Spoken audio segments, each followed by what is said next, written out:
이 거룩한 시간에 하늘의 크신 축복과 평안이 여러분들과 함께 하시기를 간절히 바랍니다. 2017년 8월 21일에는 미국 전역에 아주 굉장한 사건이 일어났습니다. 여러분 무엇인지 아십니까? 그것은 바로 90년 만에 볼 수 있다는 계기 일식이 있었습니다. 제가 마침 그때에 제 개인적인 볼일로 나가 있었는데 2시 38분부터 계기 일식이 시작이 된다고 그랬어요. 근데 그 시간이 가까우니까 갑자기 날이 어둑어둑해지면서 좀 캄캄한 느낌이 드는 거예요. 가슴이 좀 싸해지면서 조금 두려운 느낌이 들었습니다. 그런데 제가 돌아오는 길이었는데 저희 동네에 작은 가스 스테이션이 주유소가 있어요. 거기에 좀 큰 광장이 있는데 보니까 차들이 제 생각에 한 7, 80대 꽉 거기 차서 계기 일식을 보기 위해서 사람들이 모여 있는 것이었어요. 그래서 저도 거기다가 차를 대고 내려서 그 광경을 보게 됐는데 제가 그때 딱 하늘을 봤는데 그 늘 환하게 혁혁하게 빛나던 태양이, 그 위대한 태양이 갑자기 달의 그림자, 달에 의해서 싹 가려지면서 그 태양이 까매지는 거예요. 그 까만 태양 밖으로 아주 환한 빛이 아주 얇은 금처럼 이렇게 가장자리를 덮고 있었어요. 얼마나 그 광경이 뭐랄까요, 엄숙하고 장대하고 참 아주 경탄할 만한 그런 순간이었습니다. 제 옆에는 어떤 흑인 여자가 있었는데 영어로 Jesus, thank you, help me 이러면서 막 기도를 하면서 셀폰을 들어서 막 사진을 찍는 거예요. 그래서 저도 이제 그 계기 일식을 사진을 찍었는데 특별한 망원경 렌즈가 없으면 잘 촬영이 안 되는지 나중에 보니까 그 해가 까만 게 아니라 환하게 나왔더라고요. 제가 계기 일식을 딱 그 광장에서 여러 사람들과 함께 그 흥분 속에서 목격한 다음에 제가 돌아오면서 가슴이 막 뛰었습니다. 정말이구나. 성경에 나와 있는 모든 것들이 정말 실제적으로 일어날 수 있구나. 예수님께서 재림의 징조와 세상 끝의 징조에 1월 성신에는 징조가 있겠고, 그랬고 또 계시록 16장 이런 데 보면은 7 재앙이 내리는데 5째 재앙에 무슨 재앙이 나옵니까? 짐승의 보좌가 있는 그 나라에 암흑이 덮이겠다. 이번에 그 계기 일식이 잠깐 했는데도 2분 40초 했는데도 벌써 이 세상이 깜깜하면서 사람들은 막 불을 켜고 좀 두려워하고, 또 유튜브에는 막 계기 일식에 대해서 크게 보도를 했는데 저는 그것을 보면서 성경에 나와 있는 예언들이, 예수님께서 말씀해 주신 그 재림의 징조들이 실제적인 것이 될 수 있겠구나. 그래서 저는 참 가슴이 벅찼고, 예수님께서 오실 때의 그 재림의 광경을 생각하면서 그날이 얼마나 영광스러울까. 그래서 제가 아주 기쁜 마음으로, 흥분된 마음으로 제가 돌아왔습니다. 주님의 재림이 매우 가까웠습니다. 우리들은 지금 우리가 살고 있는 이 때가 얼마나 급박하고 얼마나 엄숙한 때인지 우리는 깨달아야 합니다. 이 때가 어떤 때입니까? 하나님께서 때에 대한 예언을 주신 그 중에서 가장 어떤 시기? 마지막 시기에 우리는 살고 있습니다.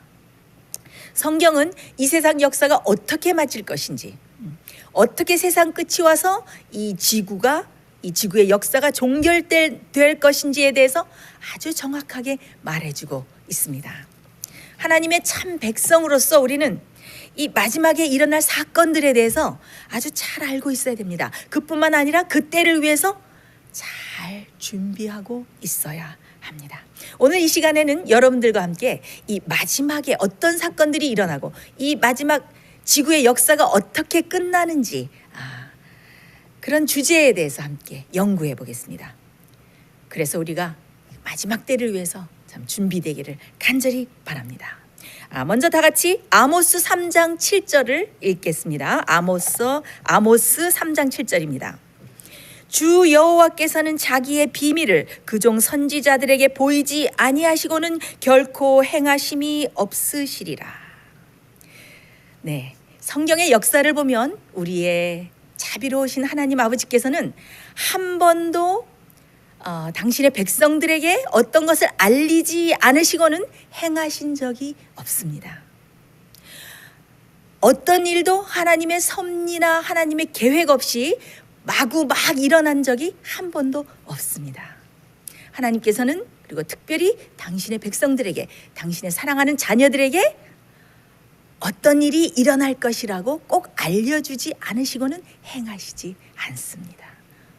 얼마나 감사한 일입니까? 얼마나 자비로운 하나님 아버지십니까?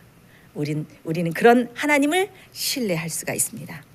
우주의 이 모든 별들과 우주의 모든 궤도를 한치의 오차도 없이 운행하시는 그 전능하신 손으로 세상의 역사를 다 주관하시고 이 세상에 하나님께서 계획하신 섭리의 시간표대로 모든 것들이 잘 운행되고 이루어지고 성취되도록 하나님께서 이 온 세상과 우리 지구를 붙들고 계신 것을 생각하면 얼마나 마음이 감사한지 모르겠습니다. 자, 그러면은 우리가 지금 살고 있는 이 시기가 어떤 시기인가? 그리고 이 세상 역사를 한눈에 알려주는 예언이 성경에 나와 있습니다. 우리가 그것을 성경에서 가장 긴 예언이라고 부릅니다. 여러분, 그것이 무슨 예언입니까? 네, 2300주야, 2300일 예언입니다. 이 2300일 예언은 세상의 역사를 아주 한눈에 볼 수 있도록 하나님께서 도표를 그려주셨어요. 마치 GPS처럼 이 세상이 어떻게 끝날 것이고 어떤 사건들이 일어날 것이고 그렇게 끝이 올 것이다 라고 아주 친절하게 알려주신 놀라운 예언입니다. 자, 여러분들과 함께 그 마지막 사건들을 연구하기 전에 이 예언을 잠깐 살펴보도록 하겠습니다. 잘 아시는 분은 저와 함께 복습을 하시고 또 처음 들으시는 분은 이 세상의 역사에 대해서 알려주는 이 놀라운 예언에 대해서 함께 공부하게 되시기를 바랍니다. 다니엘 8장 14절입니다. 다니엘 8장 14절에 그 예언이 나옵니다. 그가 내게 이르되 2300주야까지니 그때의 성소가 정결하게 함을 입으리라 하였느니라. 이 마지막 시대를 사는 하나님의 백성으로서 우리는 이 예언에 대해서 아주 잘 알고 있어야 될 뿐만 아니라 다른 사람에게도 정확하게 가르칠 수 있을 만큼 아주 익숙하게 알고 있어야 합니다. 생애빛 월간지를 통해서 그동안 세상에서 가장 긴 예언 해서 소책자료도 만들어내고 월간지에 벌써 여러 번 또 제가 그것을 다루어서 편집해서 기사를 쓴 적이 있는데요. 자, 이 2300일의 예언을 아는 것이 아주 중요한데 그것은 왜냐하면 우리가 지금 어떤 시기에 살고 있으며 우리가 지금 어떤 일을 하면서 어떻게 준비해야 하는가를 한눈에 가르쳐 주기 때문입니다. 자, 이 예언은 누구에게 주어진 예언입니까? 누구에게 주어진 예언입니까? 네, 다니엘에게 주어졌죠. 네, 성경에는 다니엘을 천사가 와서 말하면서 하늘에 큰 은총을 입은 자여라고 다니엘을 부릅니다. 하나님께서 정말 이 세상에 일어날 모든 역사를 한눈에 볼 수 있도록 어떤 사람에게 다 보여주셨다면은 정말 그 사람이야말로 하나님의 은총을 받는 사람이고 하나님께서 정말 신뢰하는 사람이 아닐까요? 정말 다니엘은 하나님께서 온 하늘이 신임할 수 있는 그런 믿음의 사람이었습니다. 참 부럽죠? 다니엘이 나도 정말 하나님으로부터 하늘로부터 그런 신임을 받는 사람이 되었으면 얼마나 좋을까 여러분들께서 생각하실 것입니다. 그러나 어떤 의미에서 보면 우리들은 이 마지막 시대에 살고 있는 우리들은 다니엘 못지않게 큰 특권을 받은 사람들이에요. 네, 왜?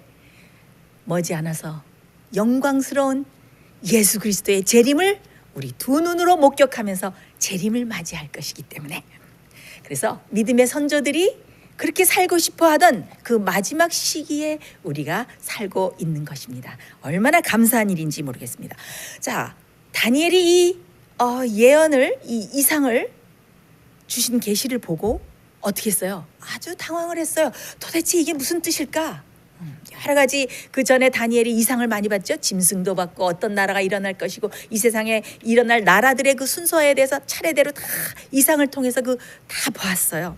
근데 또 이 아주 놀라운 정말 너무나 긴 역사가 담긴 이 예언을 주니까 다니엘이 정말 당황했죠. 그때 천사가 내려와서 아주 친절하게 설명하면서 다니엘에게 그 사건을 해석해 주죠. 자, 우리 여기 간단히 요약해서 이 부분을 공부해 보도록 하겠습니다. 그 다니엘 8장 14절에 그 해석이 어디에 나오냐면은 다니엘 9장 24절부터 26절에 나옵니다.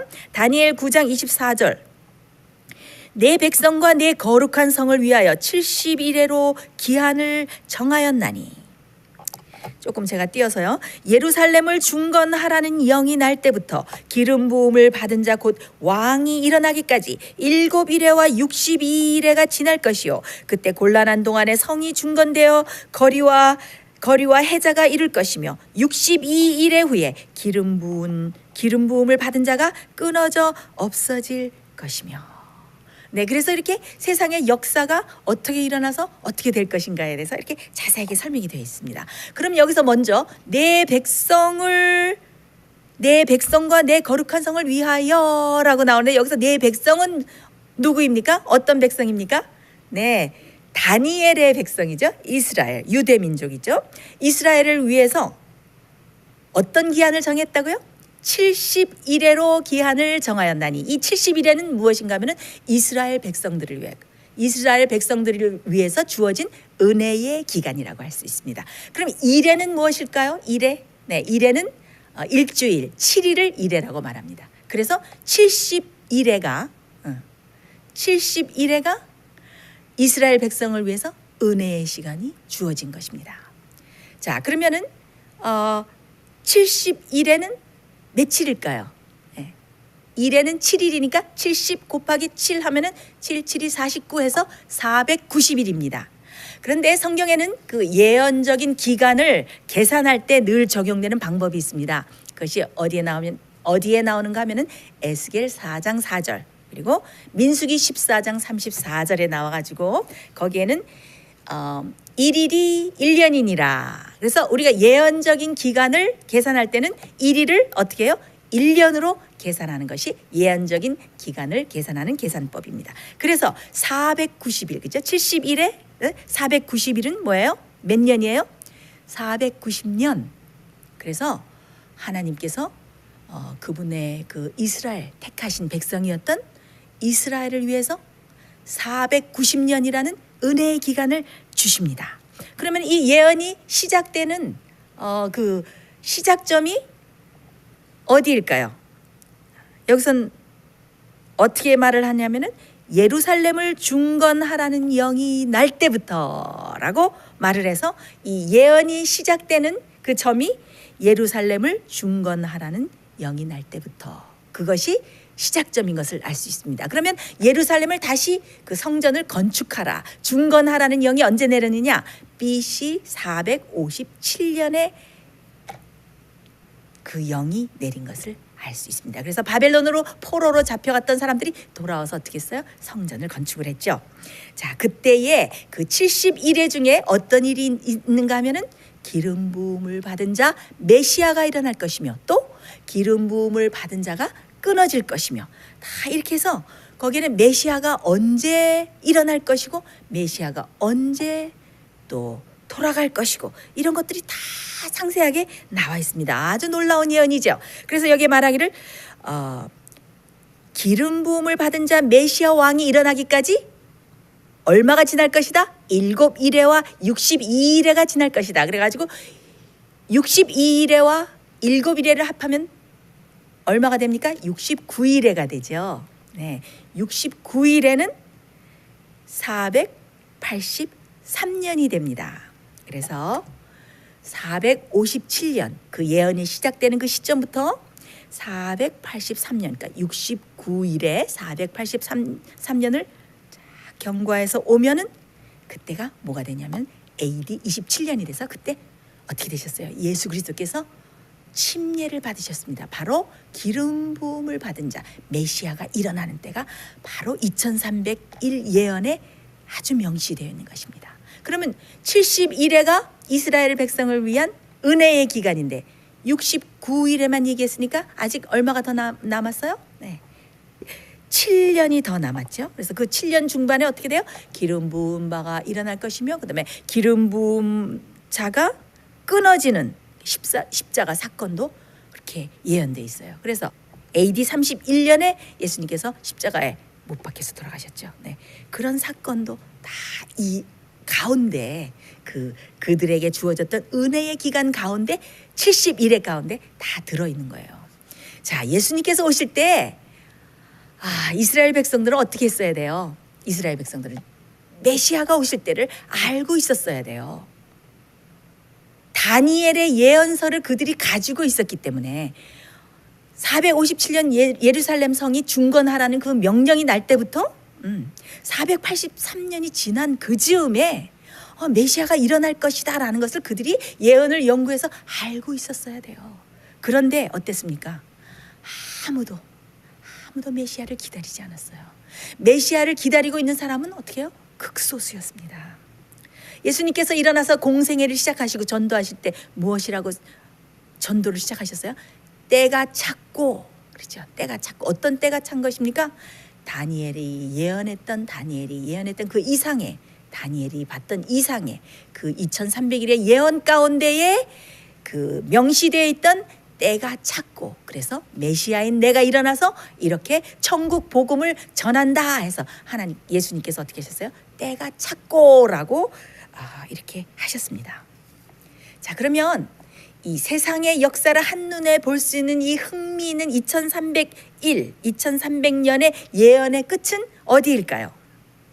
자, 이 예언의 끝을 아는 것이 우리에게 왜 중요합니까? 네? 왜 중요해요? 그것은 2300년이 끝나는 시점이 어떻게 된다고 그랬기 때문에 성소가 정결하게 되겠다고 하셨으니까. 네. 성소가 정결하게 된다는 의미가 무엇입니까? 그것은 우리의 모든 죄가 다 영원히 속량되고 도말되고, 그렇죠? 없어진다는 뜻이에요. 죄의 역사가 끝난다는 뜻이고, 그 다음에 선과 악의 대쟁투가 끝난다는 것이에요. 굉장히 의미 있는 사건이죠. 그렇죠?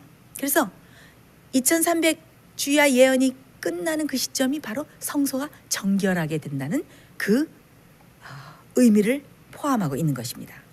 그러면 성소 정결에 대해서 우리 잠깐 성소 제도를 알아볼까요? 우리가 죄를 지었을 때 어떻게 합니까? 예수 그리스도의 보혈의 공로를 입어서 예수님께 기도드림으로써 우리의 죄가 다 용서를 받죠. 유대 백성, 이스라엘 백성이 죄를 용서받을 수 있는 유일한 방법은 무엇이었습니까? 그것은 하나님께서 세워주신 성소 제도를 통해서, 그들이 죄를 용서받을 수 있는 가장 유일한 방법이었어요. 그렇죠? 그래서 어떻게 했습니까? 그들이 죄를 지었을 때 희생 제물을 가지고 성소 앞에 그 번제단, 성소 뜰에 와서 어떻게 해요? 그 희생 제물의 머리에 모든 죄를 고백하고, 그렇죠? 그래서 그 희생 제물의 피를 어떻게 했어요? 제사장이 성소 안으로 가져와서 성소 휘장에 몇 번 뿌렸어요? 몇 번 뿌렸습니까? 7번을 뿌렸죠. 그리고 성소에 또 죄가 옮겨지는 방법이 또 하나가 있었는데 무엇이었을까요? 희생 제물의 피를 성소에 들어가서 성소 휘장에 앞에 7번 뿌리는 거 외에 어떤 방법이 있었을까요? 네, 그것은 제사장이 희생 제물의 고기를 먹고 성소에 들어가서 중보 기도를 드릴 때 그 죄는 제사장에게 전가되고 또 제사장이 그것을 가지고 성소로 들어감으로써 죄가 다 성소 휘장에 거기에 남겨지는 것을 표상적으로 상징을 합니다. 그러면 언제 성소가 정결하게 됩니까? 언제? 네, 1년에 딱 한 번. 언제? 어느 때에? 대속죄일 때. 대속죄일 때에 성소로 옮겨진 모든 사람의 죄가, 이스라엘 모든 백성의 죄가 1년에 한 번 있는 대속죄일에 완전히 정결하게 되고 없어지는 그런 일이 일어납니다. 그때 어떤 일이 있었습니까? 두 염소를 뽑죠. 하나는 주의 염소, 그건 그리스도를 대표하는 염소였고, 하나는 아사셀을 위한 염소, 그 염소는 무엇입니까? 사단을 대표했죠. 그래서 모든 이스라엘 백성의 죄를 아사셀 염소 위에 다 전가시키고 어떻게 해요? 정한 사람이 그 아사셀 염소를 끌고 어디로 가요? 광야로 가죠. 그것은 마지막에 우리가 모든 죄를 죄의 창시자인 사단에게 다 전가하고 그다음에 사단이 무적행으로 내쫓기는 것을 표상적으로 상징을 했습니다.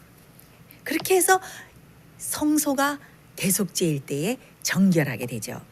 그러면 2300주야에서 성소가 정결하게 된다는 그 끝에 그 시기는 언제일까요?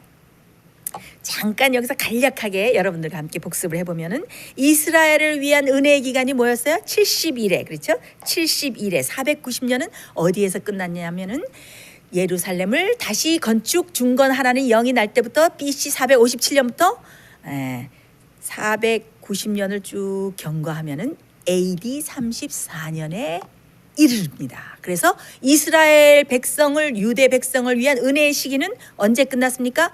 AD 34년에 끝났습니다. AD 34년에는 무슨 일이 있었을까요?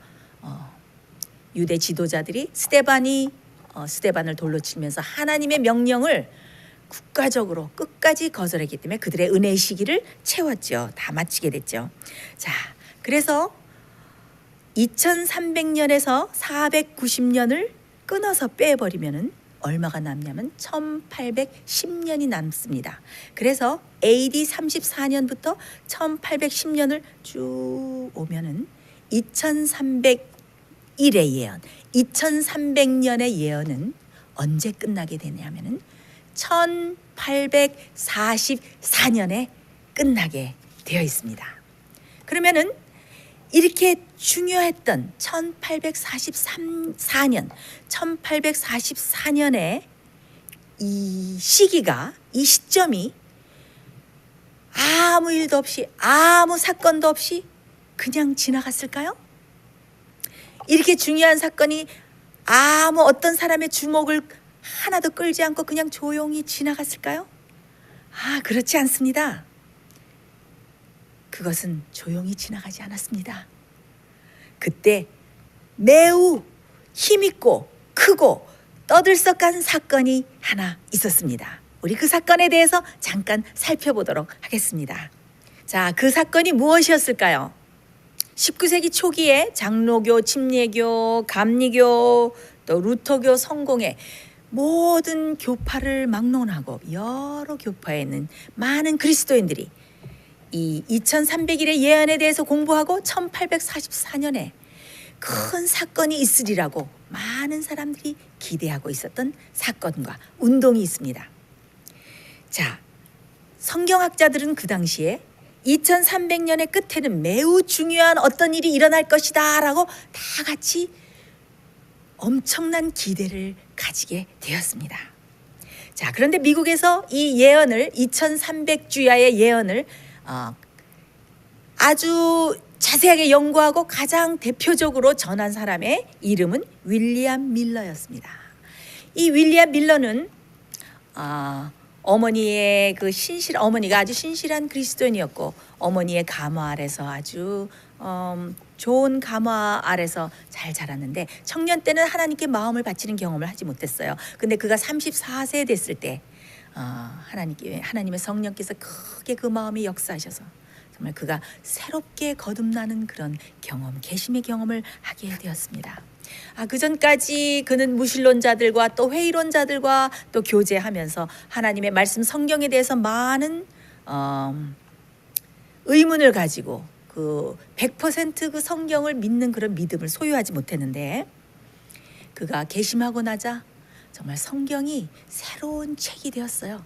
아주 흥미있는 책이 되었어요. 그래서 그는 밤낮으로 정말 큰 흥미와 기쁨을 가지고 하나님의 말씀을 연구하는 시간을 가지게 되었습니다. 그런데 그가 특별히 어떤 말씀을 연구하게 됐냐면은 다니엘서와 요한계시록의 그 예언서를 연구하게 되었습니다. 그런데 참 이상한 것은 그가 연구하면 할수록 성경은 이 성경과 저 성경 구절과 이런 것들이 서로 다 비교돼서 답을 서로 말해주고 있는 것을 발견하게 됐어요. 그래서 그는 거기서 표상적인 또 은유법, 직유법, 표상 뭐 이런 것들을 다 성경 가운데서 답들을 찾으면서 하자 많은 고리들이 옛날에 풀 수 없던 그런 고리들이 딱딱딱 맞춰가는 것을 윌리엄 밀러는 느꼈습니다.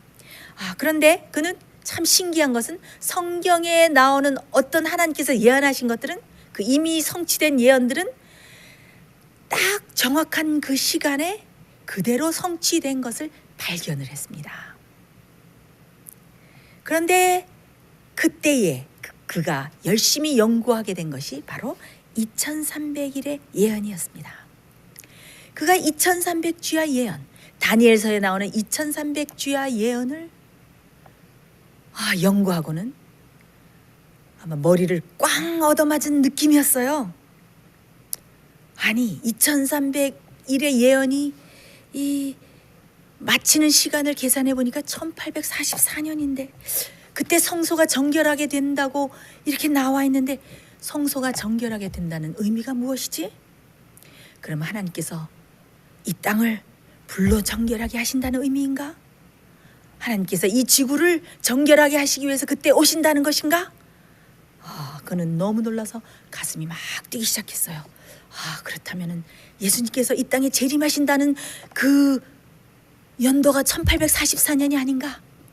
그렇지만 그는 섣불리 이 이야기를 누구한테 할 수가 없었어요. 그래서 그는 마음속에 이 사실을 조용히 묻어두고 또 연구하고 또 연구하고 연구했어요. 몇 년 동안? 5년이란 긴 세월 동안 윌리엄 밀러는 마음속에 이 귀중한 예언의 해석을 마음에 간직하면서 성령께 물어보고 하나님께 기도하면서 5년 동안 연구를 했어요. 마침내 그의 마음속에 이것은 정말 맞다. 이제 예수께서 재림하실 때가 얼마 남지 않았구나. 그래서 드디어 그가 이 예수께서 재림하신다는 재림의 기별을 전하기로 마음에 결정한 것이 언제였냐면은 1831년 그의 나이가 50세 되었을 때 50세 되었을 때 그가 드디어 결심을 하고 재림 기별을 전하기 시작했습니다. 그가 이 기별을 처음으로 발표하자마자 하나님의 성령께서 또 하나님께서 크게 역사하셔서 많은 백성들이 그 기별을 듣고 놀래서 각성하고 깨닫고 아주 놀라운 부흥이 일어나게 됐어요. 그래서 각 도시에서 여러 곳에서 초청이 오고 여러 교파에서 문을 열고 윌리엄 밀러에게 설교를 요청했고 그가 그 2300주야 예언을 그가 발표하고 말했을 때에 각 도시에서 어떤 도시에는 수십 명, 수백 명, 수천 명이 예수 그리스도의 재림을 위해서 준비하겠다고 많은 사람들이 이 재림의 기별에 응하게 됐습니다. 그래서 이렇게 점점 재림 운동이 커지게 되었습니다. 그래서 어떤 곳에서는 술집이 문을 닫고 그것이 집회소가 됐고 도박장이 문을 닫고 무신론자와 가장 타락했던 아주 방탕한 사람들까지 모든 생활을 개혁하게 되고 또 많은 사람들이 기도회를 열게 되고 얼마 있으면 예수 그리스도께서 재림하실 것이니까 그래서 어떻게 했어요? 그들의 비즈니스를 다 문을 닫고 농부는 그가 농사하던 일을 다 멈추고 정말 예수 그리스도께서 얼마 있으면 재림하실 텐데 내가 예수 그리스도를 만날 준비가 되어 있는가? 그래서 그들은 자기 자신을 살피면서 얼마나 곳곳에서 정말 엄숙하고 간절한 기도회가 열렸는지 모릅니다. 근데 윌리엄 밀러가 이 기별을 전한 지 2년 후에 아주 하늘에 이상한 징조가 일어났어요.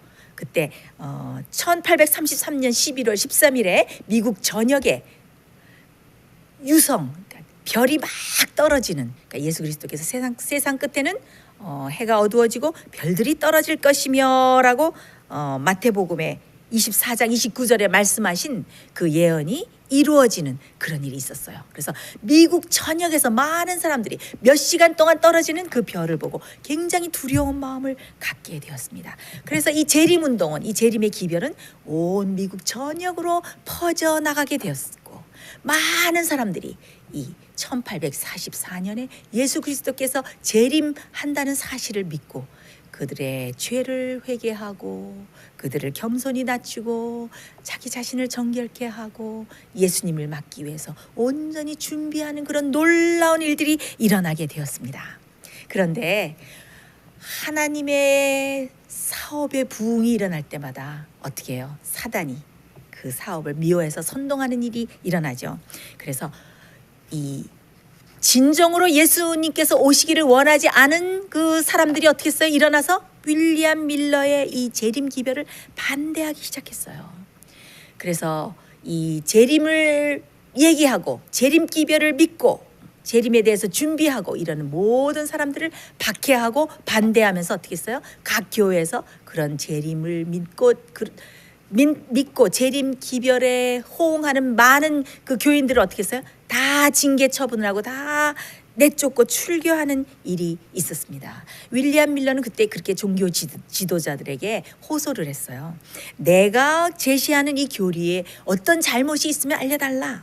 그러나 그 당시에 종교 지도자나 신학자들이나 종교 학자들 중에 아무도 윌리엄 밀러의 이 2300주야 예언의 끝이 1844년이라는 이 사실에 대해서 반박하고 반대할 수 있는 그런 사실을 말한 사람은 어떻게 해서 아무도 없었어요.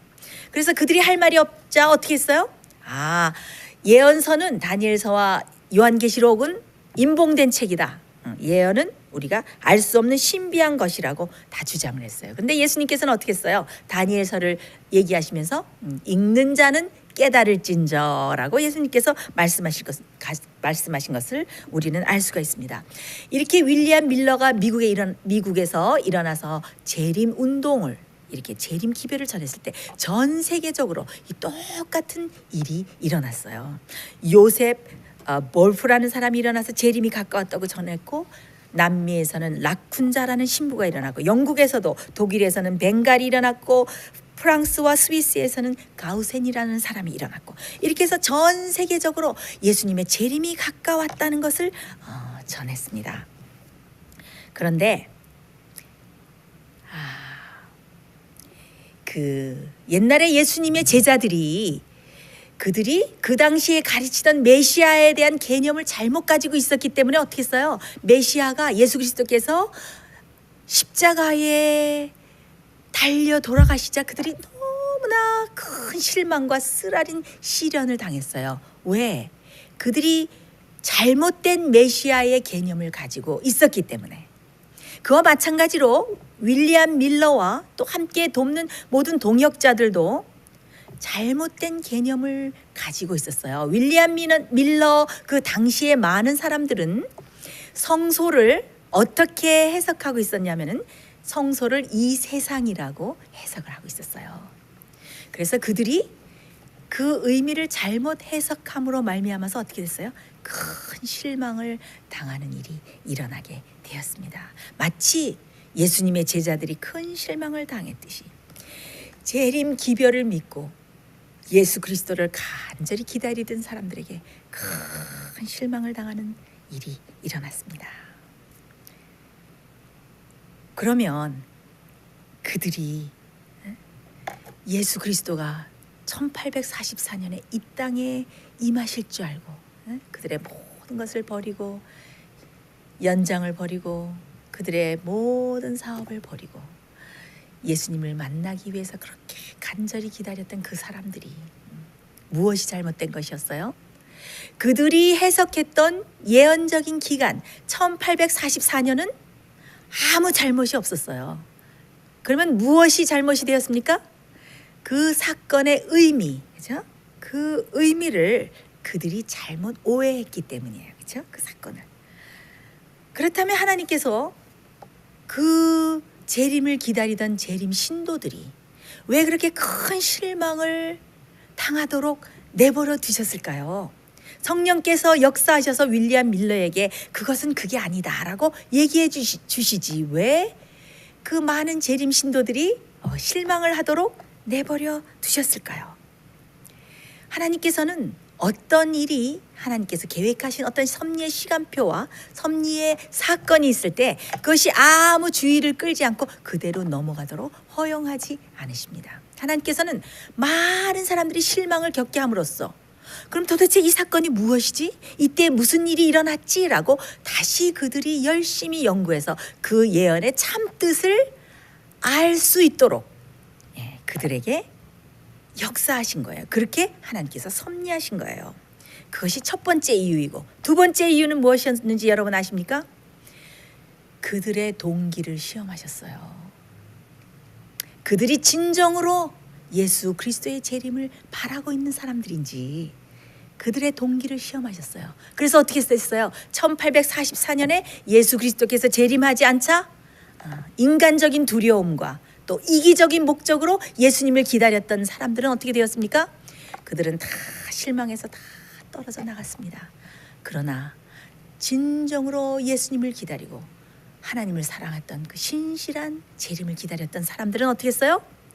그들이 이것이 어떻게 된 일일까? 큰 실망을 겪으면서 그들이 더 열심히 연구해서 그들이 놀라운 진리를 깨닫게 되었는데, 그것이 무슨 진리인지 여러분 아십니까? 그들은 무릎을 탁 치면서 예수 그리스도께서 1844년에 이 땅에 오시는 것이 아니라 하늘 성소로 임하셨구나. 그래서 그들이 깨달은 것이 무엇입니까? 성소 기별, 성소 진리를 그들이 깨닫게 되었습니다. 요한계시록 11장에 보면은 어떤 말씀이 있는가 하면은 하늘 성소의 열린 문을 통해서 그들이 지성소에 있는 언약궤를 보았다. 이런 말씀이 요한계시록 11장 19절에 나옵니다. 그래서 그들이 깨달은 것은 무엇이었어요? 예수 그리스도께서 이 땅을 정결케 하러 임하시는 것이 아니고 바로 하늘 성소에서 봉사하시다가 하늘 지성소에서 마지막 중보 사역을 하시기 위해서, 마지막 모든 죄를 정결하게 하시기 위해서, 마지막 심판의 사업을 하시기 위해서 하늘 성소에 임하셨구나. 그들이 큰 실망을 겪고 정말 너무나 쓰라린 경험을 했지만, 그리고 그들이 모든 박해와 조소와 조롱과 누명과 억울한 일들을 당했지만 그들이 이렇게 놀라운 성소 기별을 발견하게 되어서 그들은 너무나 기쁘고 그들의 실망은 다시 큰 기쁨과 희망과 소망으로 불타올랐습니다. 자, 그러면 우리 여기서 아주 중요한 포인트를 잠깐 여러분들과 함께 공부해 보겠습니다. 자, 예수 그리스도께서 심판하시는 그 사건이 언제 임했어요? 1844년에 2300 주야 예언이 끝나는 1844년에 예수 그리스도께서 하늘 지성소에 들어가셔서 죄를 정결케 하시는 심판의 사업을 시작하셨어요. 자, 요한계시록 예언 중에서 심판하실 시간이 이르렀음이니라고 하는 말씀이 어디에 나오죠, 여러분? 어떤 복음에 나오죠? 네, 요한계시록 14장에 나오는 세 천사의 복음. 세 천사가 공중을 날아가면서 급박하게 경고의 기별을 외치는데 거기에 첫째 천사의 기별에 그 말씀이 나오죠. 요한계시록 14장 7절입니다. 그가 큰 음성으로 가로되, 첫째 천사죠. 그가 큰 음성으로 가로되 하나님을 두려워하며 그에게 영광을 돌리라. 이는 그의 심판하실 시간이 이르렀음이니 하늘과 땅과 바다와 물들의 근원을 만드신 이를 경배하라 하더라. 자, 첫째 천사의 기별이 무엇입니까? 네? 첫째 천사의 기별이 심판하실 시간이 이르렀음이니. 그 심판하실 시간이 어떤 시간인지 여러분 아십니까? 그 심판하실 시간이란 바로 2300 주야 예언의 끝인 1844년, 그때에 심판하실 시간이 이르렀다. 그래서 2300 주야 예언과 예수님의 재림에 대해서 외쳐지던 그 당시, 바로 그 당시가 어떤 기별이 외쳐지는, 어떤 예언이 성취되는 그때와 딱 접목이 됩니까? 네, 첫째 천사의 기별, 심판하실 시간이 이르렀음이니라 하는 첫째 천사의 기별, 요한계시록 14장 7절에 그 예언이 바로 성취된 것입니다. 자, 영감의 글에 보면은 Story of Redemption이라는 책의 356장에 보면은 356페이지에 보면 이런 말씀이 있습니다.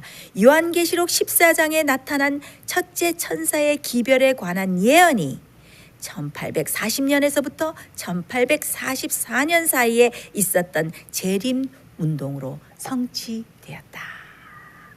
네, 윌리엄 밀러와 또 많은 동역자들과 또 많은 재림을 기다리던 사람들이 그 재림을 외치고 재림을 기다리던 그 시기에 어떻게 해요? 심판하실 시간이 이르렀으니 하나님을 두려워하고 영광을 돌리라 하는 첫째 천사의 기별의 예언이 어떻게 성취된 것입니다. 그래서 어떻게 됐어요?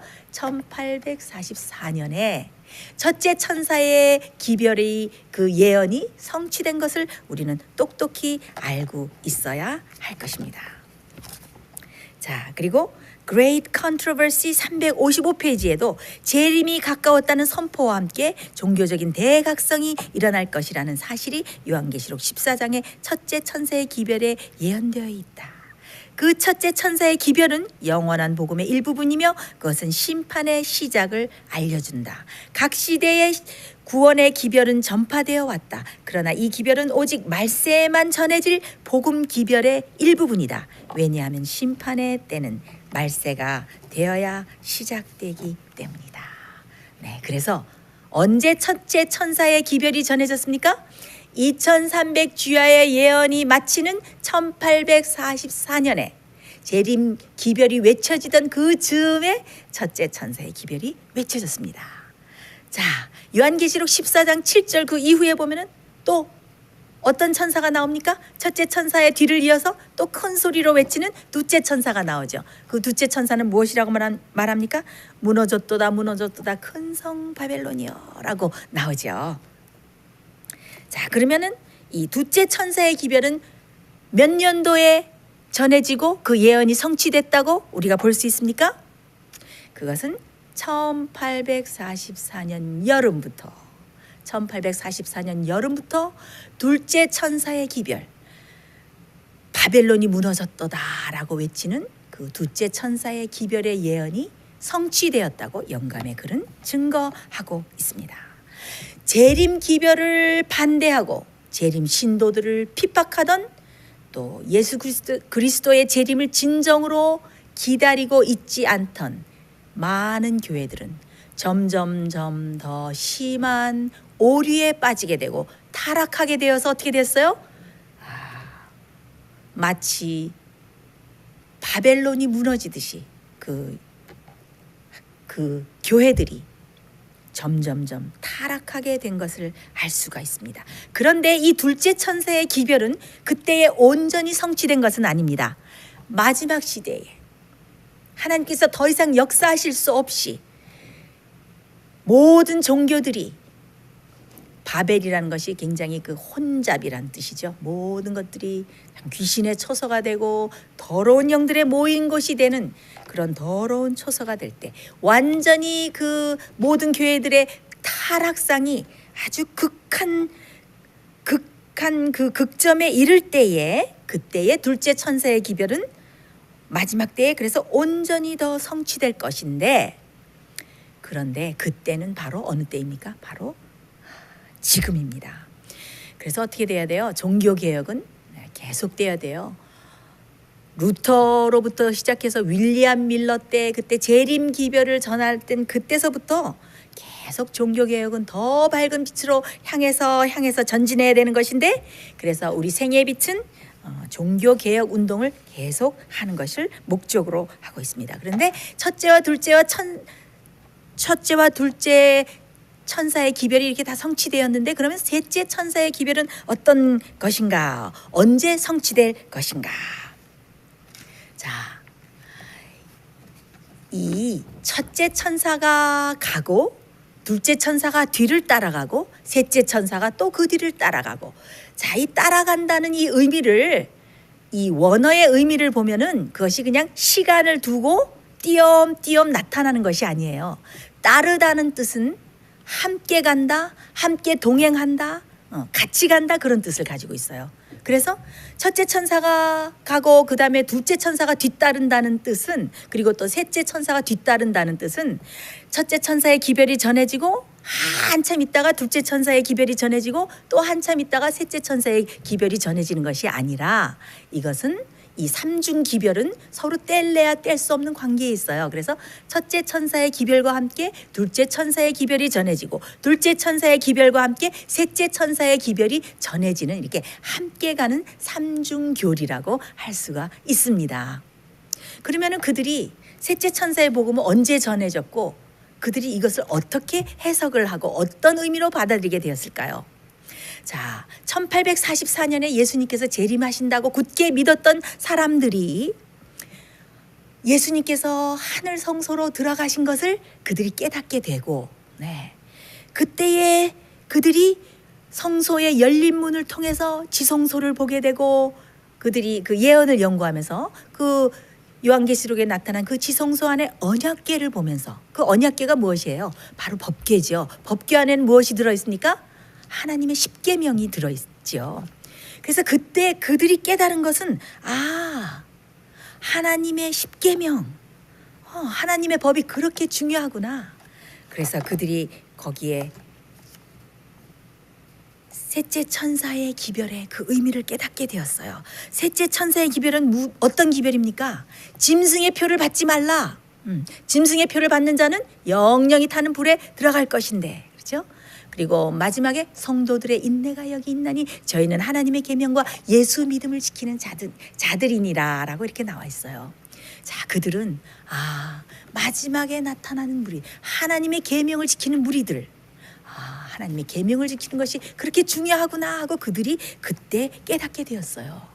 자, 하나님의 계명에는 넷째 계명에 어떤 계명이 있습니까?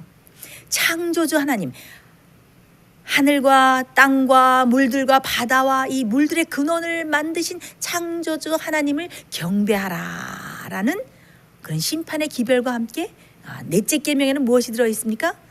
창조주 하나님이 창조하신 그 거룩한 창조의 기념, 하나님의 표가 되는 그 하나님의 인이 되는 그 안식일을 지키라라는 그들이 그 성소 진리와 함께 그것을 발견하고 깨닫게 되었어요. 그래서 그들이 더 밝은 빛으로 나가게 되었는데, 그때로부터 셋째 천사의 복음 기별, 셋째 천사의 기별과 셋째 천사의 복음이 같이 전해지게 된 거예요. 그러면은 이 셋째 천사의 기별, 그 예언이 언제 완전히 성취될까요? 셋째 천사의 기별은, 그 예언은 마지막 시대에 완전히 성취될 것인데, 우리가 여기서 한 가지 꼭 기억하고 알아야 될 사항이 하나 있습니다. 그것은 무엇인가 하면은 하나님께서 주시는 복음, 하나님께서 우리에게 주시는 경고의 기별, 메시지는 세 천사의 복음이 끝입니다. 세 천사의 복음은 세 천사의 기별로서 완전합니다. 더 이상 그 후에 주어질 기별이 없다는 것을 여러분들은 꼭 기억하시기 바랍니다. 셋째 천사의 기별에는 모든 것이 다 들어있어요. 자, 우리 셋째 천사의 기별에 대해서 시간이 참 많이 갔군요. 셋째 천사의 기별에 대해서 우리 한번 간단하게 살펴보겠습니다. 여러분들 셋째 천사의 복음, 세 천사의 복음, 여러분들 월간지를 통해서 또 많은 설교들을 통해서 또 강병구 목사님의 설교를 통해서 요한계시록 세미나를 통해서 여러분들 잘 공부하고 거의 외우실 지경이죠. 마지막 백성들은 그렇게 하나님의 예언을 잘 알고 있어야 됩니다. 여러분들이 참 자랑스럽고 참 여러분들 인해서 감사드립니다. 세 천사의 기별에는 뭐든지 완전한 기별이 다 포함되어 있어요. 자, 거기에는 뭐가 들어있습니까? 마지막 경고가 들어있죠. 그것이 무엇입니까? 짐승의 표를 받지 말라. 셋째 천사의 기별은 거기에 두 무리가 형성될 것을 말하고 있습니다. 그래서 인간의 권위와 인간의 제도와 인간의 법과, 그렇죠? 그런 것들을 따라가는 사람들, 그렇죠? 인간의 행위로 구원을 얻으려고 하는 사람들이 추구하는 것이 뭐예요? 짐승의 표, 인간이 세운 제도, 인간이 만든 계명, 인간이 만든 전통, 그런 법을 지키는 것이에요. 그래서 짐승의 표를 받는 무리와, 그 다음에 어떤 무리? 하나님의 계명을 지키고 하나님의 권위를 가장 높게 생각하고 하나님의 제도와 하나님의 계명과 법을 지키는 하나님의 진정한 무리가 형성되는 것을 알 수 있습니다. 무엇에 의해서? 셋째 천사의 기별에 의해서. 그렇죠? 셋째 천사는 기별은 무엇이에요? 그래서 짐승의 표를 받지 말라.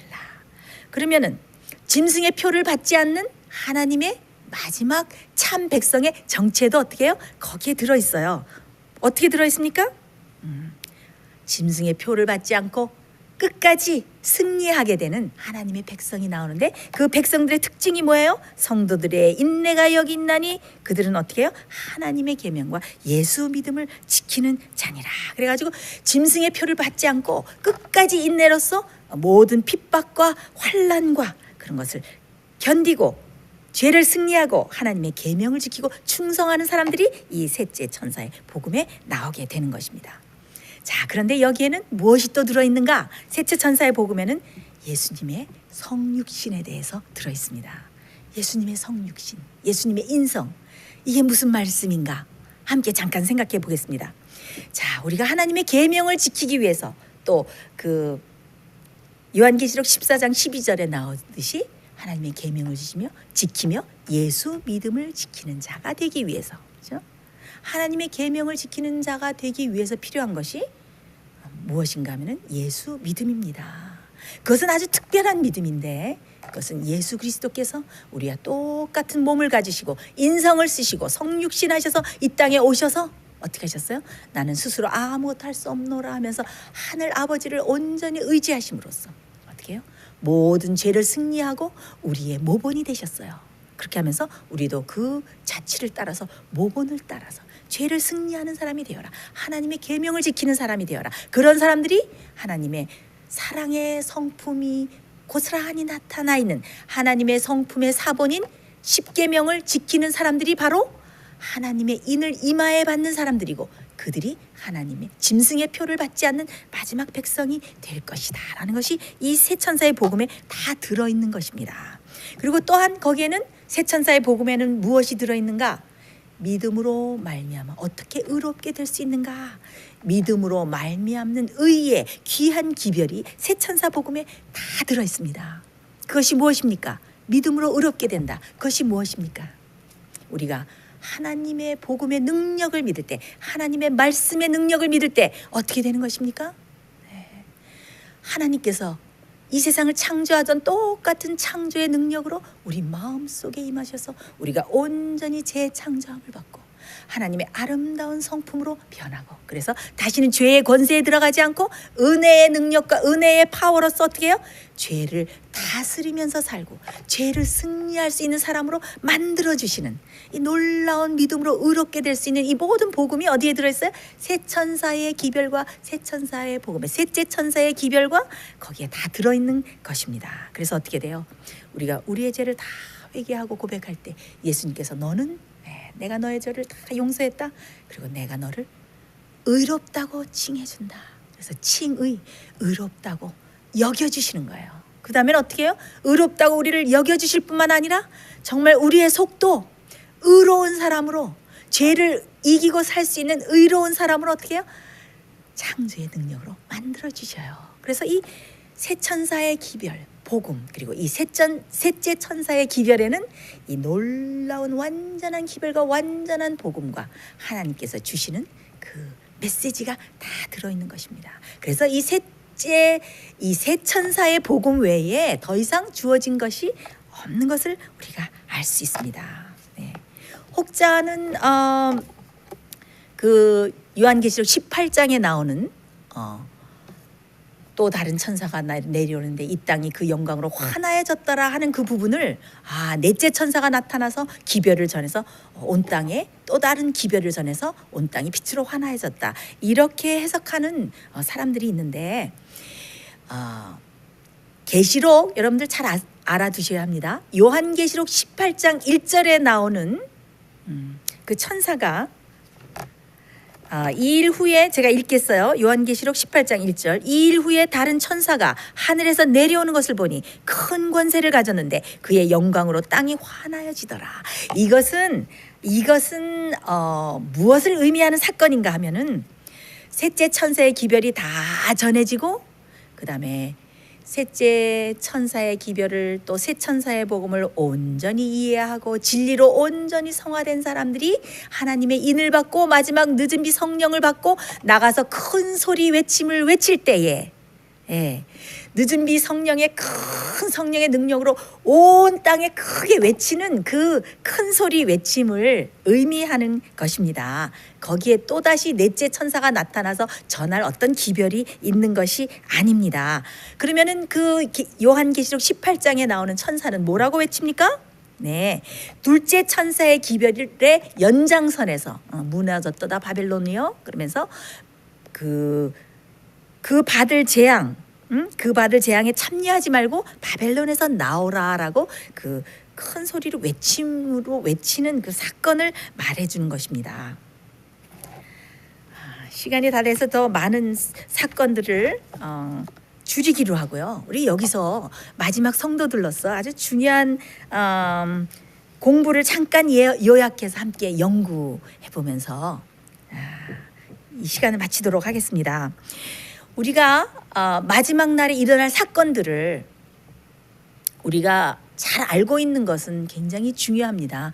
물론 우리가 우리의 성품을 준비하고 모든 죄를 회개하고 또 남은 성도로서 우리가 어떻게 살며 이런 생활의 개혁하는 것들, 이런 것들이 다 중요하지만은 우리가 아주 자세히 익히 잘 알고 있어야 되는 사건이 무엇인가 하면 그것은 마지막 사건이 어떤 일련의 순서대로 일어날 것인가, 어떤 차례대로 일어날 것인가를 여러분들의 머릿속에 명확한 개념을 가지고 계시는 것이 참 중요하다고 생각합니다. 그래서 그것을 아주 디테일하고 자세하게 하면 너무 시간이 많이 가기 때문에 제가 이 설교를 마치면서 여러분들과 함께 마지막 날 사건들이 어떻게 일어날 것인가에 대해서 생각을 좀 해보도록 하겠습니다. 자, 지금 우리가 살고 있는 이 시점이 무엇입니까? 어떤 시기입니까?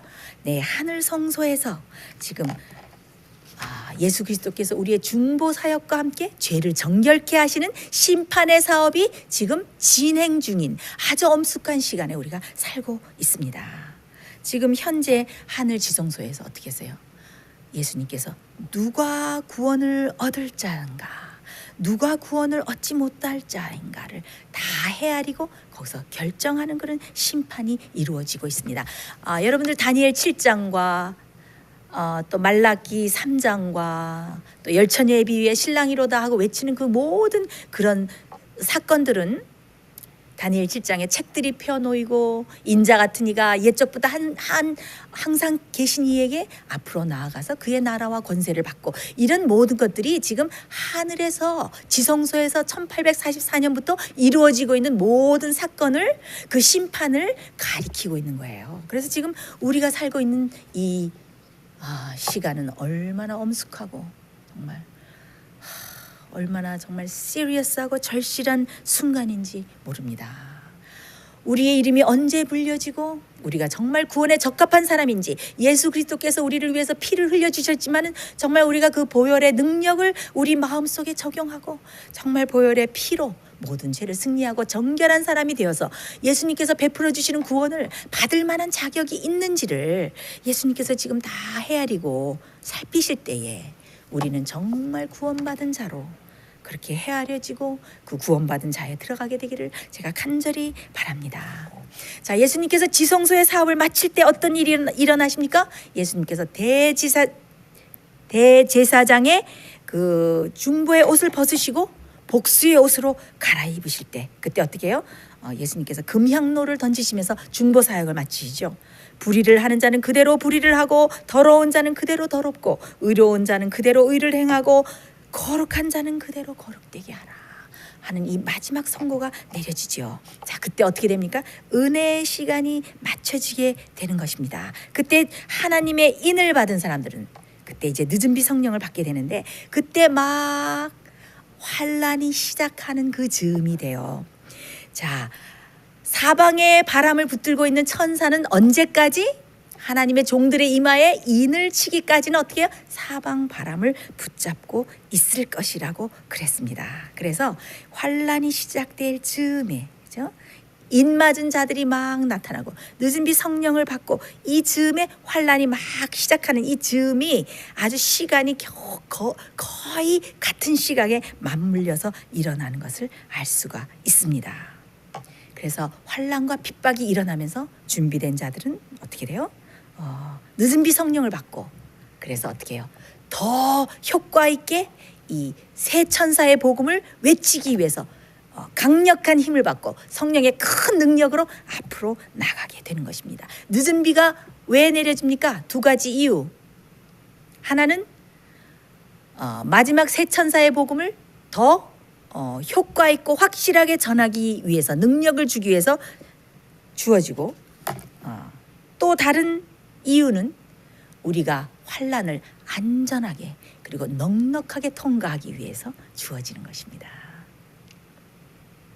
자, 그 다음에 어떻게 돼요?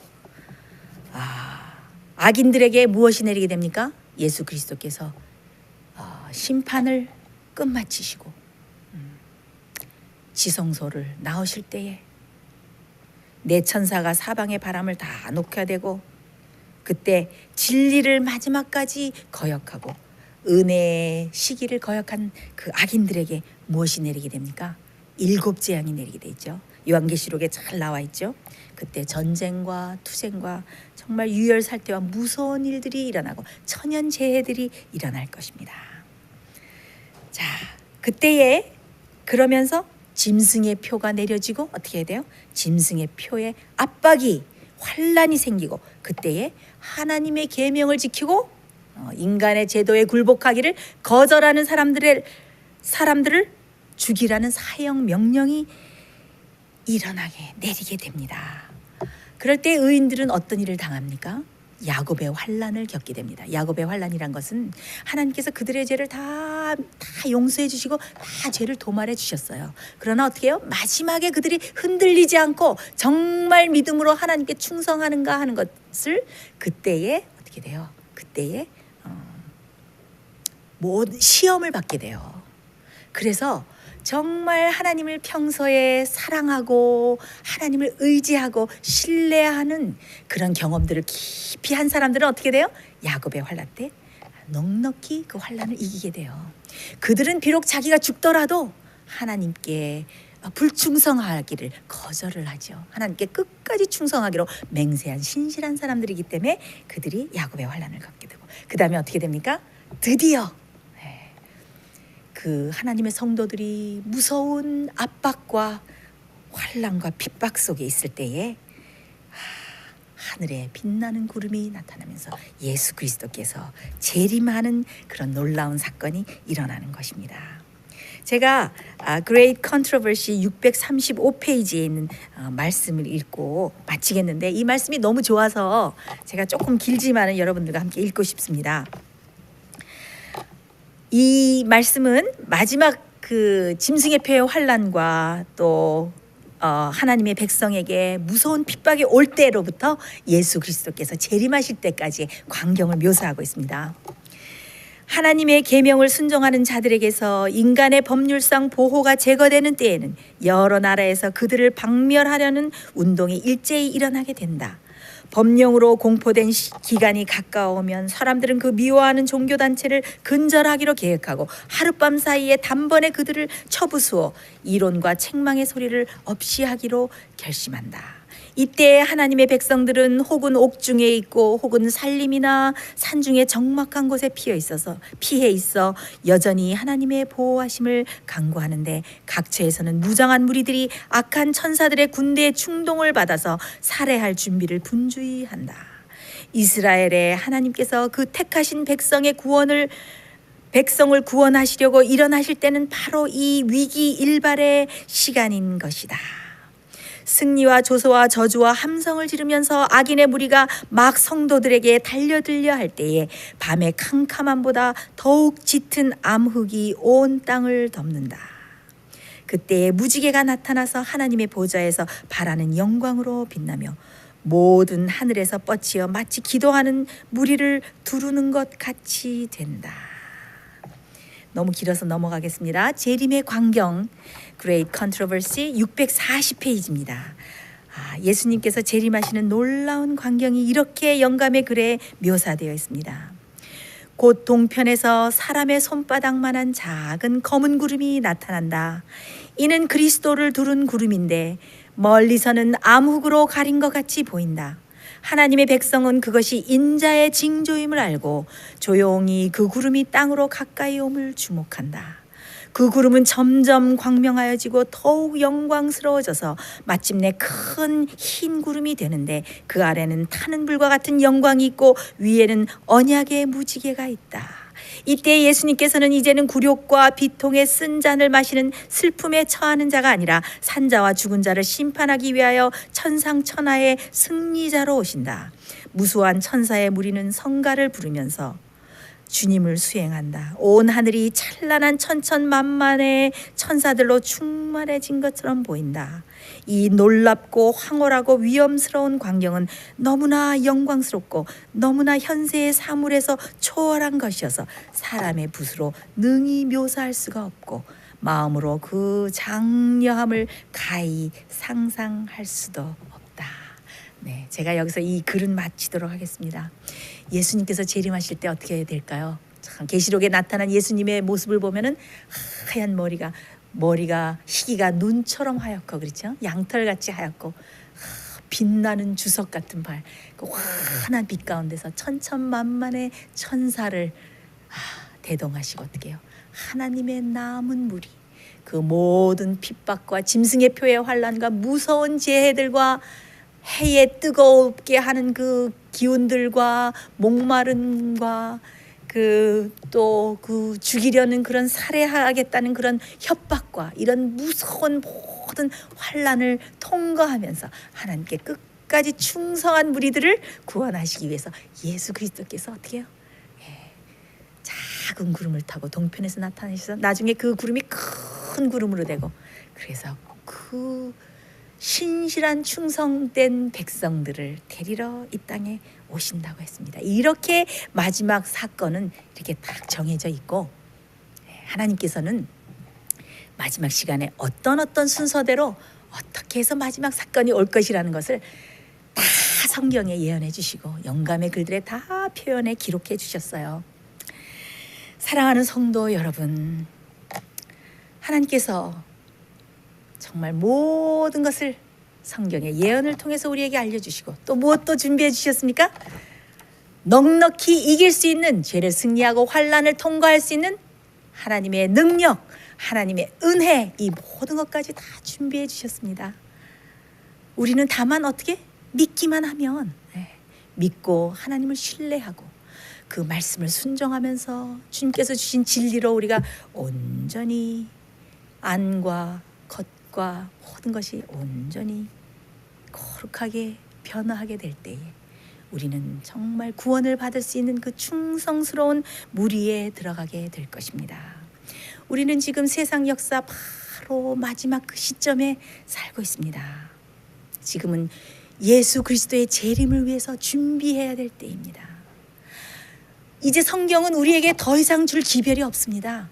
우리에게 필요한 모든 메시지는 마지막 새 천사를 통해서 다 주어져 있고 우리는 그 예언을 열심히 공부하고 그 진리로 인해서 어떻게 해요? 거룩하게 변화돼야 되는 그 과제를 우리는 안고 있습니다. 그러나 이것도 하나님의 성령의 능력으로, 예수 그리스도의 보혈의 능력으로, 예수님의 은혜로서 모든 것이 가능한 것을 우리는 믿고 이 모든 것이 다 승리로 끝날 것을 우리는 믿음의 눈으로 바라봅니다. 이제 머지않아서 예수 그리스도께서 오실 때에 우리가 구원받는 그 충성된 무리에 저와 여러분들이 다 들어가게 되시기를 제가 간절히 바라면서 말씀을 마치겠습니다. 우리 다 같이 기도드리겠습니다. 하늘에 계신 하나님 아버지, 이 세상에 일어날 놀라운 역사와 마지막 날 사건들에 대해서 하나님께서 친절하게 우리를 위해서 예언을 통해서 말씀에 다 기록하여 주신 것을 인하여 진심으로 감사드리옵나이다. 우리가 지금 살고 있는 이 시기는 예수 그리스도께서 재림하시기 바로 직전 마지막 시기인 것을 잘 압니다.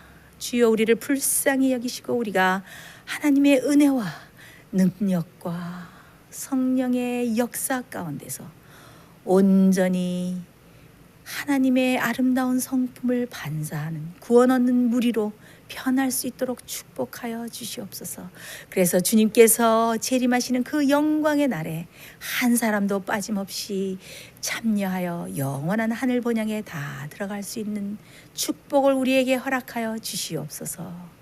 살아계신 예수님 이름으로 간절히 기도드리옵나이다. 아멘.